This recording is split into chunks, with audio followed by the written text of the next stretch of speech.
안녕하십니까. 1강 시작하도록 하겠습니다. 자, 이 시간엔 우리 물권법과 채권법에 나오는 필수 개념 몇 가지 하고 그 다음에 용어들 정리해보는 시간으로 갖도록 하겠습니다. 여러분, 물권법은 시험 범위는 아니지만 우리 법 자체가요, 민법 자체가 물권법의 내용을 당연히 내포하고 있기 때문에 민법 총칙과 채권법에서도 물권법의 내용들이 나오죠. 그렇기 때문에 어느 정도 필수 개념 정도는 알고 계셔야 됩니다. 물권법이 어떤 것을 담고 있는지 정도는 알고 계셔야 우리가 민법 총칙과 채권법에서 판례를 볼 때 이게 이제 물권법의 내용이구나, 흐름이 이렇게 되는구나, 이런 정도 우리가 파악할 수 있다는 것이죠. 그렇기 때문에 이 시간에는 그런 내용들을 한번 간단하게 살펴보는 시간으로 갖도록 하겠습니다. 먼저 우리 이제 물권과 채권이라는 개념이 나오죠.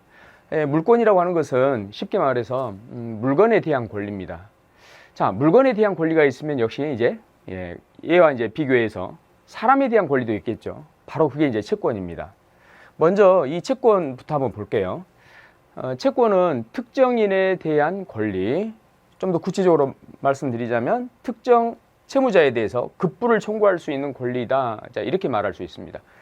여기 이제 급부라는 용어 나오는데 이 급부라고 하는 것은요, 쉽게 말해서 채무자의 일정한 행위입니다. 그러니까 특정 채무자에 대해서 그 행위를 청구할 수 있는 권리다, 이렇게 표현해 볼 수 있겠죠. 급부를 쉬운 말로 어떻게? 채무자의 행위, 이 정도로 정리해 두십시다. 채무자의 일정한 행위, 뭔가를 해야 될 행위. 자, 그 채권을 우리가 이제 볼 때 주위에서 이렇게 많이 볼 수 있어요. 예를 들면 제가 제 친구 을에게 돈을 5천만 원 빌려줍니다. 그러면 여러분 5천만 원을 제가 이제 돌려받을 권리가 있죠. 상환받을 권리가 있죠. 저는 이 5천만 원이라는 이 돈을 누구에게? 친구 을에게. 그러면 친구 을에 대해서 저는 그 5천만 원 상환 받아야 되니까 권리를 가지고 있죠. 이게 바로 채권이라고요. 사람에 대해 갖는 권리를 채권이라 한다. 자, 그러면 이 기본적인 모습을 가지고 다시 한번 봅시다. 을에게 5천을 가지고 있는데 이 채권을 가지고 을이 아닌 뭐 병이나 정, 제3자에게 이걸 행사할 수 있다 없다? 이건 없죠. 채권은 그렇습니다. 문제의 그 사람에게 청구할 수 있는 것이지, 그죠? 다른 사람에게 청구할 수 없고, 그 다음 을에게 대해서 이걸 행사하더라도 5천을 달라고 해야지. 채무의 내용이 아닌 뭐 차를 달라, 갑자기 부동산도 이거 값 나가던데 그거 줘, 이렇게 하는 순간 법을 넘게 되는 것이죠. 자, 그렇기 때문에 2번 보시면 채권은 그 효력이 원칙적으로 채무자에게만 미치고요, 특정한 행위의 요구만 할 수 있는 권리입니다. 이해되시죠? 네, 이게 별거 아닌 것 같지만 이런 내용들을 알고 계셔야 됩니다. 채무자가 급부를 하게 되면, 돈을 상환하게 되면 채권의 목적이 달성이 되고 소멸이 되겠죠. 그런데 만약 채무자가 자신의 의무를 이행하지 않으면 채권자로서는 뭐 할 수 있습니까? 판결을 받아서 강제 집행을 할 수 있다라고 하는 거. 자, 이에 비해서 이제 물권입니다. 물권은 물건에 대한 권리죠. 간단합니다. 여러분 지금 앞에 다 교재 가지고 계시죠? 우리 이제 교재입니다. 우리 교재. 네. 자, 이 교재는 제가 가지고 있습니다. 물건을 갖는 권리, 우리 뭐라 합니까? 사실 법률 용어를 거창하게 우리가 설명하지 않더라도 다 알고 있죠. 내가 소유권을 가지고 있는 거예요. 그죠? 네. 자, 이 소유권은 물건에 대해서 갖는 권리이기 때문에 물권의 일종입니다. 그래서 특정 물건을 직접 지배해서 이익을 얻을 수 있는 배타적인 권리이다. 이 교재는요, 제 거죠. 이건 누구도 손대지 못합니다. 이건 제가 절대적으로, 이걸 직접 지배해서 이익을 얻을 수 있는 제가 권리를 가지고 있는 거죠. 책 잘 만들어졌죠? 자, 이 물권 중에 가장 기본적인 것이 바로 예로 들었던 그 소유권입니다. 그러면 여러분, 소유라고 하는 것은 갖는다 이 말 아니겠습니까?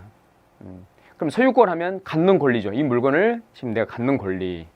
구체적으로 법률적으로 이 소유권은 도대체 그 내용이 어떻게 되나요? 도대체 그 소유권이란 게 뭔가요?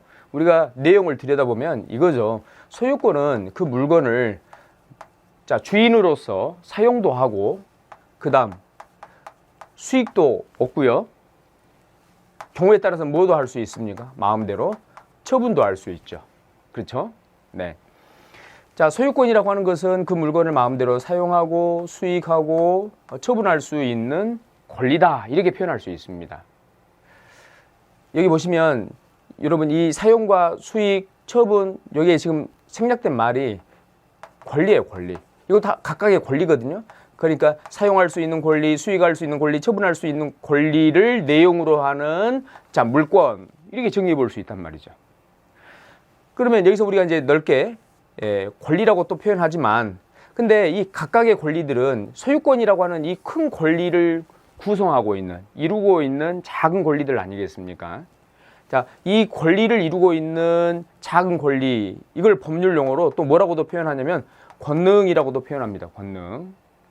그럼 여러분, 얘는 소유권의 자, 구성 권리다라는 측면에서 사용 권능, 수익 권능, 처분 권능 이렇게 표현해 볼 수 있겠죠? 네, 그렇게 표현해 볼 수 있습니다. 그리고 여기서 사용과 수익이라고 하는 이 용어 있죠? 이 용어를 가지고 우리가 용어 하나를 또 새롭게 만들어낼 수 있는데요. 사용의 용자와 수익의 익자를 합해서 우리가 용익이란 용어를 씁니다. 용익. 그러면 소유권을 기준으로 했을 때 사용 수익과 관련되어 있는 물권 하면 우리가 이것을 용익물권이라고 하는 것이죠. 용익물권.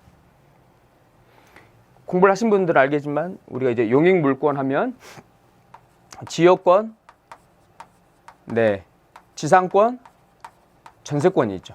전세권 세 가지가 있습니다. 자, 그다음 처분입니다. 처분과 관련된 이 사람이 갑이 가지고 있는 자, 소유권 기준에서 갑의 처분과 관련되어 있는 물권이 있는데 이것을 이제 우리가 담보물권이라 합니다. 담보물권. 얘는 조금 더 그 설명이 필요한데요. 쉽게 말해서 이거죠. 제가 이 책을 담보로 해서 상대방한테 친구에게 2만 원을 빌렸습니다. 제가 2만 원을 빌렸어요. 제가 채무자야. 이거를 담보로 지금 제공을 했습니다. 이걸 제가 소유권을 가지고 있죠. 소유권을 가지고 있지만 제가 이걸 담보로 제공하는 순간 이 책을 마음대로 처분할 수 있어 없어? 없죠. 일단 기본적으로 이 책은 제가 지금 점유를 하게 될 거 아닙니까? 담보로 제공했으니까. 그러니까 내가 처분할 수 있는 이 처분권이 제한이 되는 거예요. 처분권을 제한하는 물권을 뭐라 하느냐? 담보물권이랍니다. 이 처분권이 제한되는, 그러니까 내 담보로 제공했죠? 제한되는 이 물권, 제한하는 물권을 뭐라 한다? 담보물권이라 한다. 자, 다시 처분권을 제한하는 물권을 담보물권이라 하는데 우리 법에서는 자, 유치권과 담보물권의 종류로서 유치권과 질권과 네, 저당권을 두고 있습니다. 저당권. 여러분 법은 암기 과목이 아니라고 했죠? 이해를 하시라고 했습니다. 네, 그러니까 이 설명 들으면서 쭉 지금 일단 6, 7가지가 나왔어요. 물권의 종류가 총 몇 가지입니까? 8가지입니다. 8가지 중에 여러분 7가지가 나왔어요. 하나는 뭔가요? 점유권입니다. 점유권은 뭔데요? 물건을 사실상 지배했을 때 갖는 권리를 뭐라 한다? 점유권이라 합니다. 점유권. 그러니까 우리 도선생이 있죠. 도둑이 있죠. 도둑이 물건을 훔치잖아요. 그 훔친 물건의 점유권을 누가 가지고 있는 겁니까? 지금 사실상 지배하고 있는 그 도선생이 점유권을 가지고 있는 것이죠. 그 점유권까지 하면 8가지가 되는 겁니다. 다시 한번 정리해 봅니다. 물건을 갖는 권리를 우리가 소유권이라고 했습니다. 그리고 이 소유권을 기준해서 자, 용익물권이 나오고 담보물권이 나오는데 용익물권의 3가지, 지역권, 지상권, 전세권. 담보물권의 3가지, 유치권, 질권, 저당권. 그렇죠? 그리고 여기 한 가지 더해서 네, 점유권까지 우리가 생각해 볼 수 있다는 겁니다. 자, 아까 조금 전에 봤죠? 이 물권 중에 가장 기본적인 것이 소유권이다. 예로 든 게 자동차에 대한 소유권은 자동차라는 물건에 대해 갖는 권리이므로 뭐가 된다? 물권이 된다라고 했었고요. 자, 그래서 이제 물권의 종류부터 먼저 볼게요, 여러분. 물권의 종류부터. 자, 점유권이 있고 소유권이 있습니다. 여기 점유권은 물건을 사실상 지배할 때 발생하는 권리. 자, 동산, 부동산 모두에 인정이 됩니다. 자동차든 부동산이든 사실상 지배하고 있으면, 점유하고 있으면 자, 이 점유권이 인정이 된다는 것이죠. 점유하고 있으면. 자, 소유권은요, 부동산이나 동산 등 소유물을 사용, 수익, 처분할 권리입니다. 이거 여러분 이 부분은 머릿속에 집어넣어 두셔야 돼요. 소유권 하면 사용, 수익, 처분할 권리. 사용, 수익, 처분. 이 용어가 항상 머릿속에 들어가 있어야 됩니다. 별거 아니죠, 그죠? 그렇지만 이걸 가지고 우리가 기본적인 내용들을 다 해결할 수 있습니다. 자, 그 다음 이 소유권 역시 동산, 부동산 모두에 인정된다. 소유라고 하는 것은 이 동산뿐만 아니라 부동산 모두에 인정이 되는 권리죠. 당연히요, 당연히. 부동산은 소유라는 개념이 있는데 동산에는 소유라는 개념이 없습니까? 아니잖아요. 다 있잖아요. 점유라고 하는 것도 마찬가지죠. 부동산에도 점유라는 개념이 있고 동산에도 점유라는 개념이 있다 이 말이에요. 다 인정이 된다 이 말이죠. 자, 지상권 봅니다. 지상권은 우리 주위에 우리가 흔히 볼 수 있는 모습을 한번 떠올려 보세요. 지금 빈 공터입니다. 빈 공터인데 그 빈 공터에 이 소유자가 갑입니다. 토지 소유자가 갑. 이게 빈 공터인데 을이라는 사람이 이 부동산 개발업자입니다. 이 사람이 이 자리가 갑이 가지고 있는 이 토지의 자리가 너무 좋아. 그래서 을이 지나다 여기에 건물 세우면 정말 대박 나겠다. 이렇게 생각하고 여기에 건물을 짓기로 이제 계획을 합니다. 그런데 건물을 짓고 싶다고 해서 무조건 짓는 게 아니죠. 이 땅은 누구 땅입니까? 내 땅이 아니라 갑의 땅입니다. 그러면 갑의 허락을 맡아야 되겠죠. 갑에게 가서 이 땅을 사용하고 싶습니다 라고 하면서 계약을 체결하겠죠. 그게 바로 지상권이에요. 그러니까 지상권 설정할 당시에는 여러분 건물이 있어 없어? 지금 없는 거예요. 없는 빈 공터에 앞으로 이 땅을 사용하겠습니다 라고 해서 그 권리를 서로 설정하게 되는데 그게 바로 지상권이라는 거예요.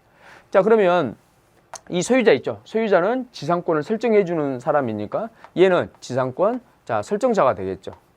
권리를 취득하는 을은 지상권자가 되는 것이고요. 지상권자가 되는 것이고. 자, 지상권 성립 당시에는 건물이 있다 없다? 쉽게 말해서 건물이 아직 없는 상태다. 이렇게 기본적으로 생각하시면 되겠어요. 이해되시죠? 이렇게 다시 한번 물어볼게요. 을은 지상권을 취득하려는 이유가 뭐예요? 나중에 여기에 건물이나 수목을 소유하기 위해서 그렇습니다. 그렇죠? 수목을 소유하기 위해서. 그래서 1번 보시면 타인의 토지에 건물, 기타 공작물이나 수목을 소유하기 위하여 나중에 이걸 하기 위하여 그 토지를 사용하는 권리를 말한다. 왜 제가 이걸 강조하냐면요. 여러분 막연하게 그냥 보시면 전세권하고 지상권이 비슷한 부분이 있거든요. 이렇게 교차하는 이 교집합 이 공통된 부분이 있어서 헷갈리거든요. 헷갈리는데 분명히 이 제도 간에 차이가 있습니다. 그 차이를 여러분이 알아내시려면 그 차이를 정확히 하시려면 개념에 충실하셔야 돼요. 그러니까 지상권의 모습을 기억하고 계셔라.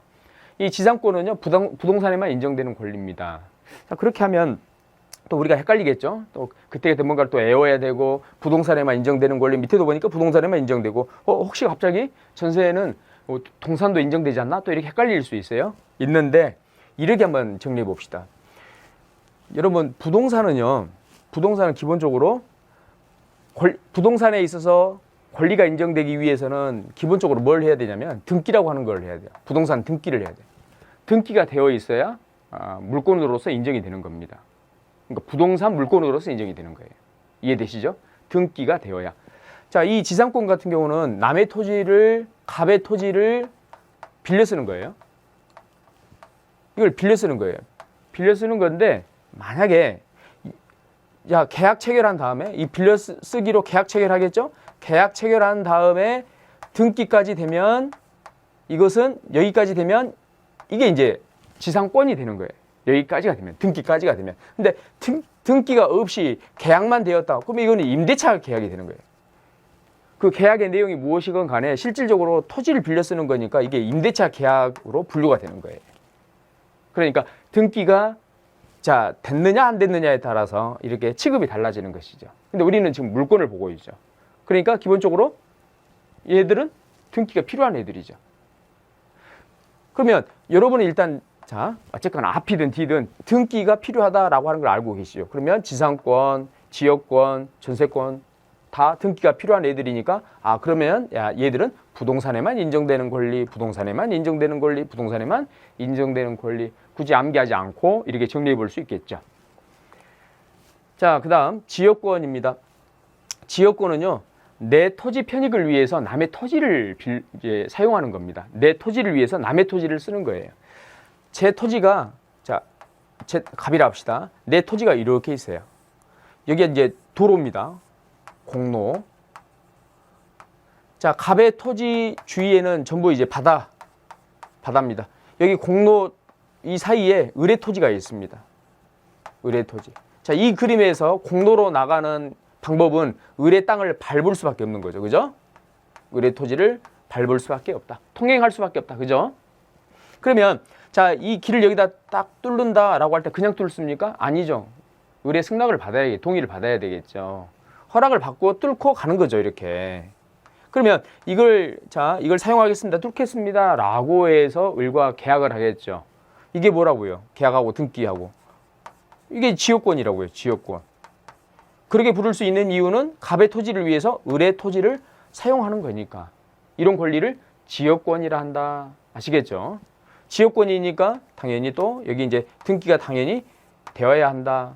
그래서 등기가 되니까 부동산에만 인정되는 권리다. 이렇게 표현해 볼 수 있겠죠.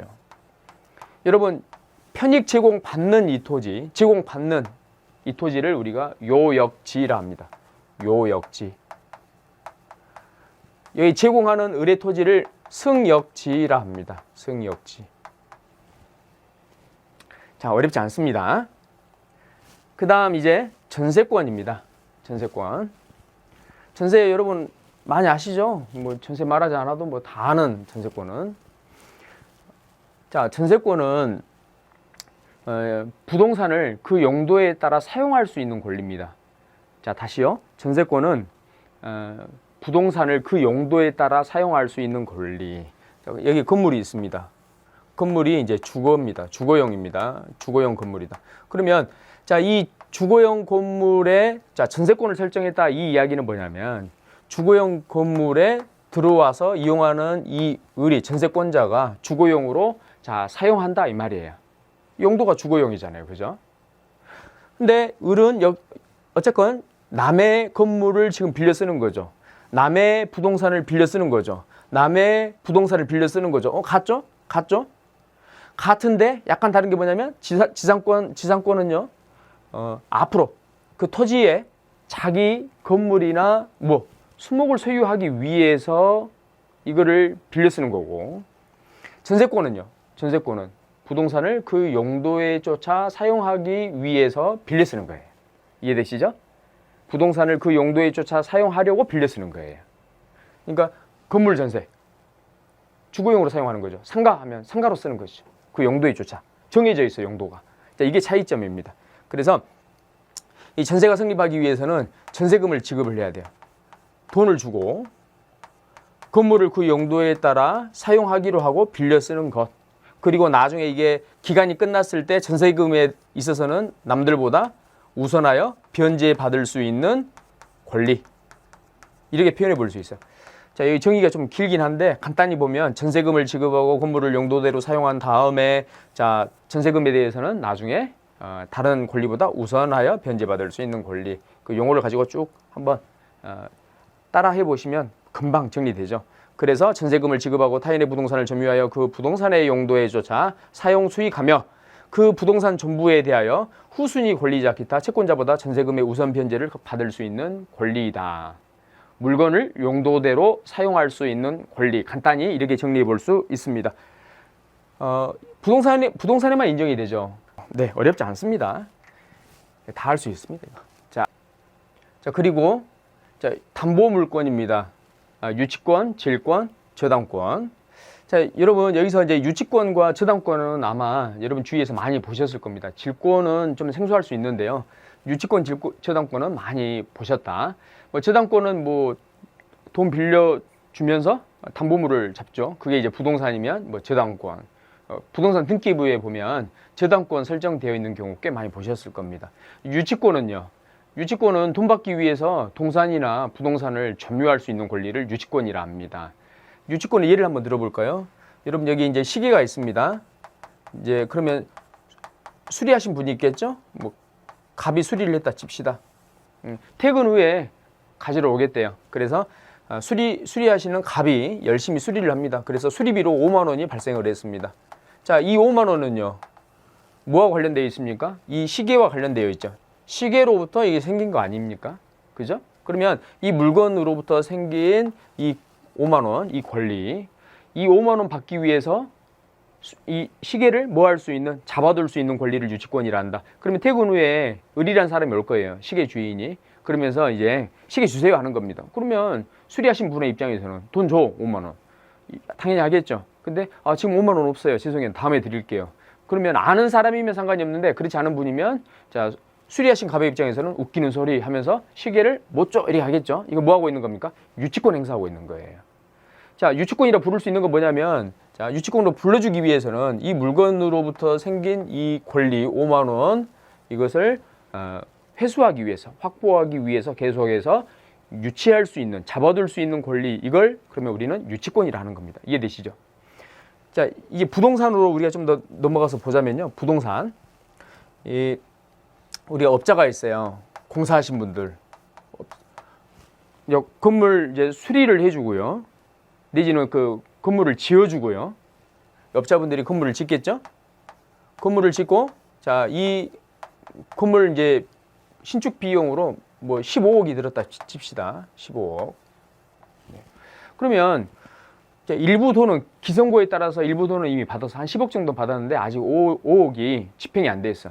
준공까지 끝났는데 계속 어쨌건 준공은 끝났지만 또 이제 그 건물 뭐 손을 봐야 되니까 그래서 계속 그 물건을 관리하고 있는데 우리 이제 건축주가 돈을 5억을 안 준단 말이에요. 안 줄 때 돈 달라고 하면서 돈 받을 때까지 저는 여기서 못 나갑니다 하면서 그 건물 전체를 꽉 점유하고 있는 자, 이런 모습. 자, 이때 인정되는 권리, 그 업자들은 지금 뭐 하고 있는 겁니까? 본인들은 잘 모르겠지만 그거 지금 유치권 행사하고 있는 거거든요. 조금 전에 그 시계 수리와 똑같은 겁니다. 그래서 15억 중에 10억이 됐기 때문에 그냥 줘. 뭐 이게 아니라 돈 받을 때까지 그 전체를 유치할 수 있는 권리, 이렇게 정의해 볼 수 있습니다. 유치권. 이것도 마찬가지죠. 자, 이 15억이라고 하는 것은 이 건물 있죠. 업자가 지은 이 신축 건물, 내지는 수리했던 그 건물에서 생긴 돈 아니겠습니까? 건물과 관련하여 발생한 이 돈 받을 때까지 전부, 자, 뭐 할 수 있는? 전부 받을 때까지 유치할 수 있는 권리를 우리가 유치권이라 한다. 그래서 타인의 물건, 유가증권을 점유한 자는 그 물건이나 유가증권에 관하여 생긴 채권이 변제의 기에 있는 경우에는 변제를 받을 때까지 그 물건이나 유가증권을 유치할 수 있는 권리이다. 아시겠죠? 이게 유치권입니다. 그 다음 질권과 저당권은 간단히 봅시다. 뭐 우리가 막 어렵게 볼 내용은 아니고요. 일단은요. 조금 전에 제가 예로 들었던 뭐 이제 갑 절하 칩시다. 친구 을에게 뭐 5억을 대여했다 칩시다. 5억을 대여하는데 돈만 빌려주고 마는 경우는 거의 없죠. 그죠? 당연히 나중에 변제가 안 됐을 때를 대비해서 그 대신 상환할 수 있는 그 물건, 상환을 보증할 수 있는, 그러니까 을이 분명히 갚을 거예요. 갚을 거긴 하지만 돈이 금액이 크다 보니까 다 확신을 못 하겠어. 그래서 이 상환을 보증할 수 있는 그 물건을 제공받게 되는데 이게 이제 건물을 담보로 제공받는다. 또는 뭐 페라리, 자동차 2대를 제공받았다. 뭐 이런 식으로 한번. 자, 그러면 이 물건은 지금 담보물이죠. 담보물이고, 자, 그 담보된 물건이 건물이다. 얘는 지금 부동산이죠. 부동산. 담보물이 부동산일 때 이때 인정되는 권리를 우리가 이제 저당권이라 합니다. 저당권. 자, 자동차 하면 이게 뭐야? 자동차 하면 동산이죠. 동산이기 때문에 제공받은 물건이 동산이다라고 하면 그 담보 물건을 우리가 질권이다 이렇게 하는 겁니다. 이건 약속한 거니까요. 이해되시죠? 법이 그렇게 이제 정해 놓은 겁니다. 자, 그래서 이 부분 질권과 저당권, 질권의 이제 그 종류가 동산질권과 권리질권 있는데 일단 여러분은 그냥 질권하면 이렇게 봐두시면 돼요. 담보물이 무엇일 때? 동산일 때. 동산일 때 이것을 질권이라 하고 부동산일 때 저당권이라 한다. 이 정도로 정리해 두시면 되겠습니다. 자, 그러면 여러분 질권은 일단 권리질권은 있긴 하지만 이제 전형적인 모습이 동산질권이니까 동산을 대상으로 한다. 자, 저당권은요. 부동산에만 인정이 된다. 이렇게 정의할 수 있겠죠? 유치권은요.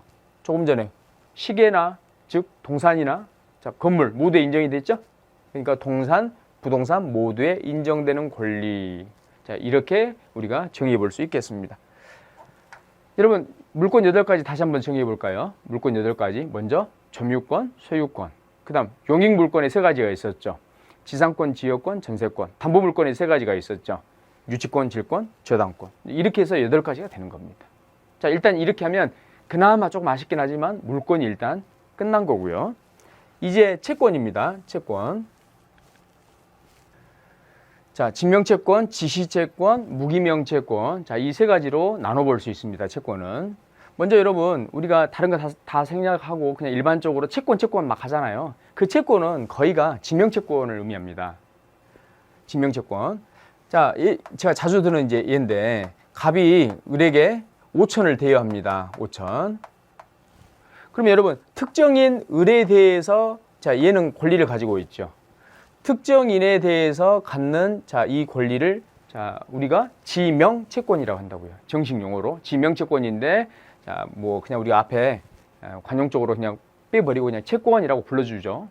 채권이라고 불러주는데, 거의가 우리가 지명채권을 말하는 것이다. 그 아래 나와 있는 지시채권과 무기명채권은 우리가 이제 증권 생각해 보시면 돼요. 증권. 지시채권 같은 경우는 대표적으로 수표를 생각해 보시면 되겠습니다. 수표. 그래서 수표 같은 경우는 여러분이 만약에 수표를 소유하고 있어요. 다른 사람으로부터 받은 수표입니다. 그 수표를 물건 구입하고 마트에 이제 이걸 지불하는 겁니다. 그러면 여러분이 가지고 있던 수표를 자, 물건 사고 그 비용으로 지불한다. 그러면 그 뒤에 우리가 이제 수표 뒷면에 배서를 하지 않습니까? 그죠? 배서를 하지 않습니까? 네. 여러분이 배서를 하면서 어떻게 하는 거예요? 그 소유권을 넘기는 거예요. 마트 주인한테. 그러면 마트 주인은 은행 가서 그만큼의 돈으로 교환하고 받아올 수 있는 것이죠. 그러면 자, 배서함으로써 자, 여기 어떤 의사 표시를 한 거냐면 네, 은행은 자, 이걸 소유하고 있는 마트 주인에게 돈을 지불하십시오. 이 말이겠죠? 그래서 지시채권은 특정한 사람이나 그 사람으로부터 순차적으로 지시받은 사람에게 변제할 증권적 채권, 마트 주인에게 변제할 증권적 채권. 네. 그러니까 지시채권은 채권자가 따로 정해져 있지 않고 최초의 채권자가 지시하는 그 사람이, 그러니까 뒤에 이제 보면 계속 배서가 되어 있겠죠. 쭉 처음부터 채권자가 딱 특정인으로 정해져 있는 게 아니라 계속 이렇게 배서가 될 수 있단 말이에요. 최종적으로 누가 될지는 모르는 거죠. 그러니까 최종적인 채권자 얘가 딱 정해져 있느냐? 그게 아니라고요. 정해져 있지 않은 자, 이 채권을 뭐라 한다? 지시채권이라 한다. 수표가 대표적이죠. 자, 수표는 자, 배서, 그 뒤에 배서라는 법률 행위를 하는데 자, 이때 행위, 배서라고 하는 게 이제 지시에 해당하는 겁니다. 지시.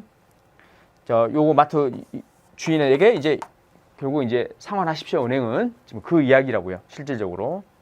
그래서 지시채권은 채권자가 특정되어 있지 않습니다. 채무자는 특정되어 있죠. 은행. 발행한 그 은행이 채무자가 되는 것이고. 자, 무기명 채권은 뭐냐면 뭐 이름 이런 거 없어요. 없고 그냥 그 증권을 소지한 자에게 변제해야 될 채권을 뭐라 한다? 무기명 채권이라 합니다. 여러분 그 티켓 있죠. 극장 티켓. 이름이 중요한 게 아니라 누가 소지하고 있는지 이것만 따지지 않습니까? 소지하고 있는 자가 권리자가 되는 거예요. 네. 이것을 우리가 이제 무기명 채권이라 한다. 무기명 채권. 자, 이렇게 해서 물권의 8가지 종류와 채권의 3가지 종류를 일단 봤고요. 자, 용어를 정리해 봅시다. 간단히 용어를. 여러분, 선의라고 하는 것은 자, 선악 하면 좋은 거, 나쁜 거 이렇게 생각할 수 있는데 우리 법에서 자, 선의는 자, 몰랐다 이 말이에요. 몰랐다. 악의는요. 알았다 이 말입니다. 몰랐다, 알았다. 자, 고의는 뭡니까? 고의는 자, 이거예요. 2가지로 되어 있습니다. 알고, 어떤 내용을 알고 의도한 것. 그러니까 쉽게 말해서 이거죠. 사람을 찌르면 죽을 거라는 걸 알아요. 아는데 어떻게 이제 하냐면 그래 죽이자. 죽을 거라는 거 알아. 아는데 죽이자. 여기까지의 것을 우리가 고의라 하는 겁니다. 이제 과실은 뭐냐면요. 부주의. 좀 조심해야 되는데 조심하지 않았어요. 부주의. 부주의로 인한 잘못을 우리가 이제 과실이라 하는 겁니다. 그러니까 이제 과실 같은 경우는 의도하거나 그러진 않아요. 네. 최고라고 하는 것은요, 최고, 베스트, 이거 아니죠. 예, 죄송합니다. 자, 독촉하는 것을 법률용어로 최고한다, 최고라 하는 겁니다. 돈 갚으세요? 이렇게 재촉하는 거 있잖아요. 자, 추인은 이 아직은 효력이 없는 건데, 부족한 부분을 간단하게 우리가 부족한 부분을 보충해서 유효로 만드는 것을 추인이라 합니다. 추인. 여러분, 무권 대리인은 자, 이 사람을 을이라 칩시다. 무권 대리인, 권한이 없는 자 대리인, 이 사람을 을이라고 우리가 이 사람이 이제 대리인 행세하는 거죠. 그러면 이 사람이 누군가를 위해서 일한다고 지금 했을 거 아니에요. 그 사람을 우리가 이제 갑이라 칩시다. 이 사람을 법률 용어로 이제 본인이라 하는 겁니다. 본인. 그러면 일단 이 그림에서는 을은 갑의 대리인이 아닌데 마치 갑의 대리인인 것처럼 행세를 하는 겁니다. 이 사람이 상대방 병과 갑의 부동산을 가지고 매매 계약을 체결했습니다. 매매 계약. 이 매매 계약은 일단 무권 대리인의 행위로서 무효인데 아직은 확정적인 무효는 아니고 이게 이제 법적으로 유동적 무효입니다. 유동적 무효. 아직은 유효가 될 여지가 남아있죠. 남아있는데 이 상태에서 병이 보니까 무권 대리네? 그래서 갑에게 이렇게 물어보는 거죠. 야, 이 무권 대리던데 너 혹시 이 계약 효력 받을래 안 받을래? 물어보는 거죠. 그래, 갑이 내용 보니까 나쁘지 않은데 그래, 내가 뭐 권한을 준 건 아니지만 보니까 나쁘지도 않고 하기 때문에 내가 이거 받을게 라고 해서 자, 이걸 인정하는 겁니다. 그러면 이 당시에는 효력이 발생하지 않죠. 부족하죠. 부족한데 자, 이것을 받아들임으로써 유효로 만드는, 그래, 오케이, 좋아, 이걸 뭐라 한다? 추인이라 하는 겁니다. 추인. 유효한 것으로 받아들이는 자, 이때의 의사표시를 뭐라 한다? 추인이라 한다. 그래서 추인은 두 가지 기억하시면 돼요. 두 가지 단어. 보충 플러스 유효. 그 다음 추정입니다. 추정이라는 것은 잠정적인 판단입니다. 뭐뭐한 것으로 추정한다 라고 하는 것은 잠정적으로 그렇게 보겠다 이 말입니다. 잠정적 판단.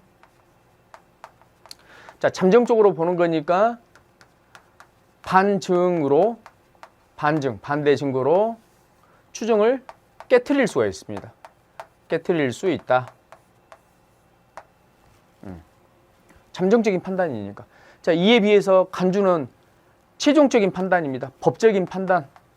법적으로 그러게 봐버리겠다 이 말입니다. 최종적인 판단입니다. 그러니까 일단 이 법 내에서 간주받는 사실에 대해서는 반증이 있더라도 그 간주받는 사실을 깨트릴 수 있다 없다? 깨트릴 수 없습니다. 깨트릴 수 없다. 별도의 절차로 해서 그 효력을 다투든지 해야지 그 간주받는 사실 자체를 반증이 있다고 해서 깰 수가 없습니다. 자, 그래서 추정은 잠정적 판단, 간주는 자, 최종적인 판단. 이렇게 우리가 정리해 볼 수 있겠고, 자, 간주는요, 우리 법 조문에 보면 뭐뭐한 것으로 본다. 뭐뭐한 것으로 의제한다. 예, 다 같은 간주 표현입니다. 간주와 같은 표현입니다. 뭐뭐한 것으로 본다. 뭐뭐한 것으로 의제한다. 자, 그 다음 지워보고요. 여러분, 준용과 유추가 있는데 준용과 유추는 사실 비슷한 것을 빌려 쓰는 겁니다. 가져와서 쓰는 거죠. 근데 유추는 빌려 쓴다는 자, 이런 내용이 법에 별도의 규정이 없습니다. 뭐 빌려 쓰겠다, 뭐 하겠다 이런 규정이 없어요. 그냥 우리 이제 판례와 학설이 이것을 유사하니까 빌려 쓰겠다 해서 그냥 빌려 쓰는 겁니다. 이에 비해서 이제 준용이라고 하는 건 얘는요. 그 빌려 쓴다는 내용 자체, 빌려 쓰는 것이 법에 규정이 되어 있어요. 빌려 쓰는 것을 이제 빌려 쓴다는 것을 법에 규정하고 빌려 쓰는 거예요. 이걸 이제 준용이라 합니다. 여러분, 우리 법에 보면 이제 사용대차라고 하는 게 있어요. 사용대차. 그리고 또 이 보면 임대차가 있죠. 사용대차와 임대차는 한 끗 차이입니다. 얘들은 기본적으로 남의 물건을 빌려 쓰는 거예요. 빌려 쓰는 건데 얘는 대가를 지불하지 않고 빌려 쓰는 겁니다. 대가를 지불하지 않고 빌려 쓰면 우리가 사용대차, 대가를 지불하고 빌려 쓰면 임대차라고 불러줍니다. 대가를 지불합니다. 자, 대가 지불하지 않는다, 한다, 이거 외에는 거의 똑같습니다. 똑같기 때문에 먼저 조문이요, 사용대차가 먼저 나와요. 그 뒤에 임대차가 있습니다. 조문이 쭉 이렇게 나열되겠죠. 이렇게. 그 임대차는요, 보니까 이 기본적인 차이점 외에는 거의 같고, 이걸 또 여기다 쓸 거예요. 쓸 건데 똑같은 내용인데 이걸 이게 쓰면 괜히 법제는 양만 늘어나죠. 불필요하죠. 그래도 웬만하면 깔끔하게 간략하게 정리를 해서 우리 일반 국민이 보기 편하게 해줘야 되겠죠. 그래서 이 같은 내용은요, 굳이 불필요하게 또 쓰는 게 아니라 몇 조부터 몇 조의 내용은 같으니까, 자, 여기 준용한다 이렇게 써버립니다. 준용한다. 자, 그래서 우리 법에 보면 여기 민법 654조 654조에서 뭐라고 쓰고 있냐면, 사용대차가 이제 여기 보면 이제 610조 내용과 615조부터 617조, 이게 이제 사실 임대차하고 같거든요. 그래서 654조 임대차 부분에서 뭐라고 쓰냐면 610조, 그 다음에 615조 내지 617조까지 내용을 뭐 한다? 준용한다 이렇게 써버려요. 준용한다 이렇게 딱 한 문장으로 써버리면 이 내용들이 있죠. 여기 조문에 나와 있는 여러 자세한 내용들, 이걸 그대로 여기서 여기 적용해서 쓸 수 있는 겁니다. 이해되시죠? 이게 임대차의 내용이 돼버리는 거예요. 자, 이렇게 지금 규정해놨잖아요. 쓰겠다고 규정해놨잖아요. 그러니까 빌려 쓰는 것이, 자, 빌려 쓰겠다는 것을 규정하고 빌려 쓰는 것을 준용이라 합니다. 네. 이런 규정 없이 바로 빌려 쓰는 것을 유출하고, 자, 이거 빌려 쓰겠다 이것을 규정한 다음에 빌려 쓰는 것을 준용이라 한다. 그렇게 이제 간단히 정리해 볼 수 있다고요. 자, 그리고 이제 누구누구에 대항할 수 있다 이거 있죠. 이것은 자신의 법적 지위나 법률 관계의 하자, 이런 것을 다른 사람에게 주장할 수 있다 이 말이에요. 그러니까 나의 말을 주장할 수 있다, 우선한다 이 말이겠죠. 그걸 대항할 수 있다 이렇게 표현하는 것이고, 당사자와 제3자는, 자, 당사자는 이겁니다. 이 문제되는 법률 관계 있죠. 법률 관계에 있어서 이 법률 관계의 효과를 받는 사람, 효과를 직접 받는 사람을 당사자라 하고, 자, 이해관계를 갖는 다른 타인을 우리가 이제 제3자라는 겁니다. 이해되시죠? 법률 관계에 있어서 그 효과를 직접 받는 사람을 당사자, 그렇지 않는 이해관계를 갖는 다른 사람, 타인을 제3자라 한다. 이렇게 보시면 되겠습니다.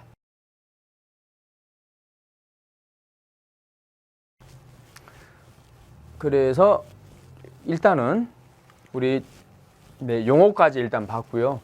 그 다음 여러분 여태까지 이제 법을 시작을 했으니까 우리가 이제 권리 발생과 그리고 그 권리를 실현하는 전 절차를 우리 한번 이해할 필요가 있습니다. 그래서 권리 발생부터 실현 절차까지 간단히 한번 보겠습니다. 보통 여러분이 이거 보시면 돼요. 갑과 을이 있죠.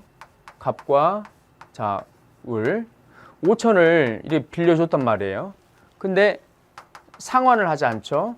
상환을 하지 않습니다. 그러면 권리가 발생했는데 상환하지 않았다. 결국은 여러분 내가 권리 만족을 받아야 될 거 아닙니까?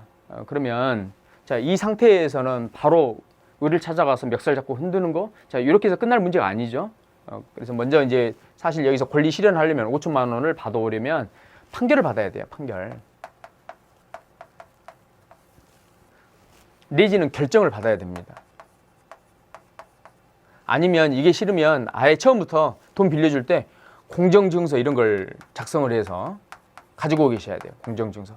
공정증서는 이게 있으면 사실 이제 판결을 받을 필요는 없습니다. 바로 이걸 가지고 강제 집행을 하면 되거든요. 강제 집행.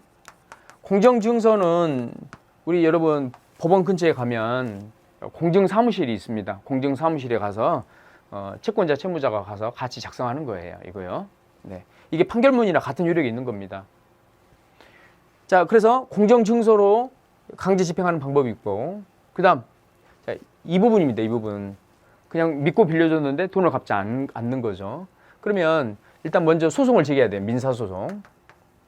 민사소송을 이제 제기하는데, 여러분 알고 있듯이 신급제도 있죠. 1심, 2심, 3심. 이 민사소송을 통해서 판결을 받는 겁니다. 자, 판결을 받을 때요. 물론 이제 판결은 확정 판결이죠.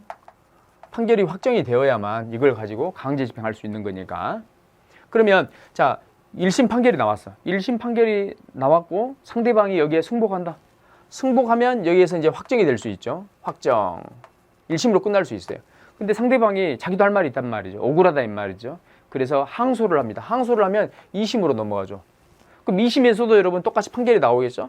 그럼 여기서도 승복하면 자, 2심에서 확정되는 경우 있죠. 1심에서는 안 됐지만 2심에서 이렇게 확정되는 경우도 있겠고, 또 여기에 불복한다고 하면 3심으로 넘어가겠죠. 근데 이제 3심 판결 같은 경우는 더 이상 불복 제도가 없습니다. 그래서 판결이 나오면 3심에서는 확정이 되는 겁니다. 아무튼 1심이든 2심이든 3심이든 이렇게 판결이 일단 확정될 필요가 있고요. 이걸 가지고 강제 집행을 하는 거죠. 자, 그 다음 여러분, 이 일반 우리 민사소송 절차는 시간이 너무 오래 걸려요. 오래 걸리기 때문에 크게 다툼이 없는 사안에서는 우리가 독촉 절차라고 해서 지급명령 제도가 있습니다. 지급명령.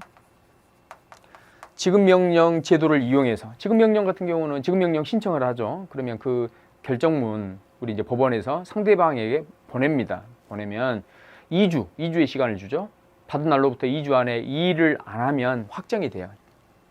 지급명령이 이제 확정이 되는 겁니다. 이 결정이 확정이 되고, 만약에 이 일을 하면요, 이 일을 하면 자, 이렇게 이제 채권자의 이제 그 선택에 따르는 건데, 채무자가 지급명령 지급명령 결정에 대해서 이 일을 하면 2주 안에 이 일을 하면 채권자가 이제 여기 민사소송으로 갈 건지 말 건지를 결정합니다. 그리고 소송으로 가겠다라고 하면 자, 여기 이제 인지대 송달료 보정을 해서 본안 소송으로 이제 진행이 되는 거죠. 소송 절차로.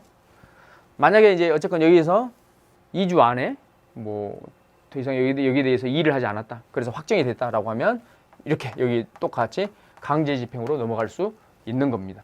자, 여러분 여기 강제 집행이 있는데 이 강제 집행 얘만 다시 한번 봐볼게요.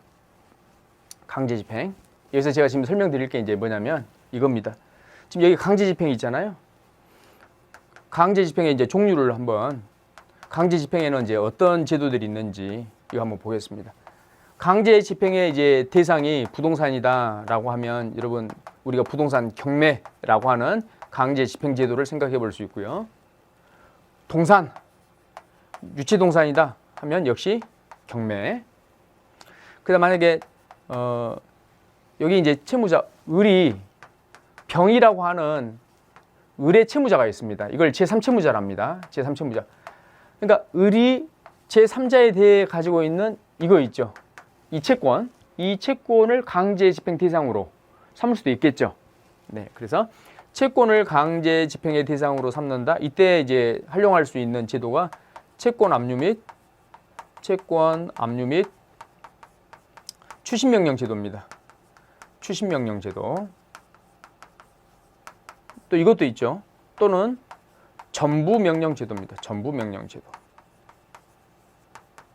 네, 이게 있고, 그다음 우리가 이제 그냥 넓게 기타라 합시다. 기타. 또 우리가 이용할 수 있는 강제 집행 그 수단에 어떤 게 있냐면 채무 불이행자 등재 제도가 있어요. 채무 불이행자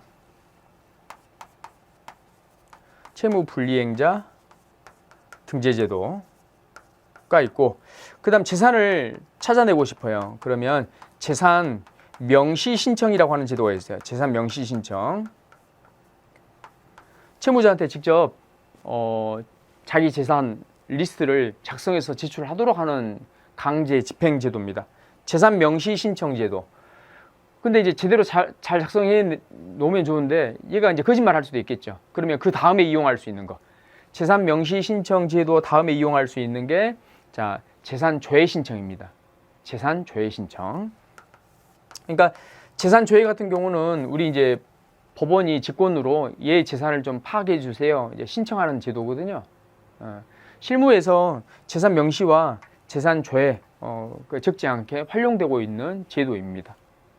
네, 이렇게 해서 여러분 우리가 요 뒤에 뭐 강제 집행이나 뭐 자세히 볼 건 아니지만 그래도 최소한의 것은 알고 계셔야 되니 그래서 쭉 전체로 한번 제가 훑어봤습니다. 권리의 발생부터 자 과정 및 강제 집행까지 권리 실현까지 어떤 제도들이 있는지 우리가 한번 봤고요.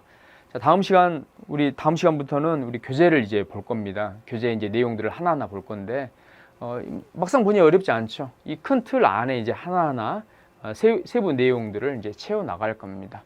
네, 오늘 우리 아마 자료 나갔을 겁니다. 그 자료에 이제 그 내용들 가지고 복습 잘 하시고요. 그래서 복습을 한 상태에서 다음 시간에 뵙도록 하겠습니다. 수고하셨습니다.